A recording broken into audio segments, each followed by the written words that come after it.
নমস্কার। প্রাথমিকে শিক্ষক নিয়োগ নিয়ে খুবই গুরুত্বপূর্ণ একটি বিজ্ঞপ্তি দেখতে পাচ্ছেন। Government of West Bengal school education department elementary education branch কি বলেছে, কোথা থেকে করা হচ্ছে। Additional secretary to the government of West Bengal দেখতে পাচ্ছেন 20-3-2025 এই বিজ্ঞপ্তি কি বলেছে এখানে। রিক্রুটমেন্ট রুলস কিন্তু তৈরি হয়ে গেল। দেখতে পাচ্ছেন gazette notification of West Bengal special education teacher recruitment rules 2025। তো কি বলেছে এখানে, enclosed please find here with a copy of gazette notification continuing the West Bengal Special Education Teacher Recruitment Rules 2025 published in the official gazette in terms of the notification number dated 18-3-2025 for necessary action.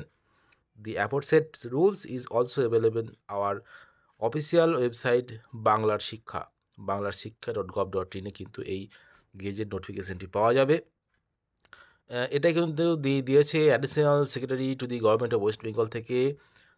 দেখতে পাচ্ছেন এই বিজ্ঞপ্তি কিন্তু খুবই গুরুত্বপূর্ণ বিজ্ঞপ্তি।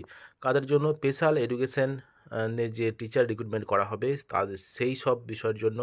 তো special education teacher recruitment যে রুলস তৈরি হয়ে গেছে 2025-এর, এটি কিন্তু দেখতে পাচ্ছেন খুবই গুরুত্বপূর্ণ। যে স্পেশাল এডুকেশনে যারা ট্রেনিং করেছেন, ডিএলএড করেছেন স্পেশাল এডুকেশনে, তারা কিন্তু এই রিক্রুটমেন্টে সুযোগ পাবেন। খুবই গুরুত্বপূর্ণ এই বিজ্ঞপ্তিটি, কারণ অনেক দিন ধরে কিন্তু এটা নিয়ে টালবাহানা চলছিল।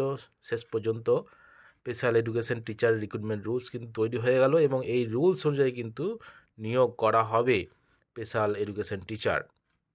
তো এই বিষয়টা কিন্তু পরবর্তীকালে কিন্তু এই রুলস অনুযায়ী কিন্তু নিয়োগ করা হবে এবং এটা কিন্তু গভর্নমেন্ট অফ ওয়েস্ট বেঙ্গল থেকে এই বিজ্ঞপ্তিটি করা হয়েছে, স্কুল এডুকেশন ডিপার্টমেন্ট দেখতেই পাচ্ছেন। এবং কাকে করা হয়েছে? The secretary West Bengal board of primary education. West Bengal board of primary এডুকেশনে যে জানিয়ে দেওয়া হয়েছে যে গেজেট নোটিফিকেশনটাই রুলসটা কিন্তু হয়ে গেছে। West Bengal special education teacher recruitment rules 2025 এই রুলস অনুযায়ী কিন্তু নিয়োগ করতে হবে।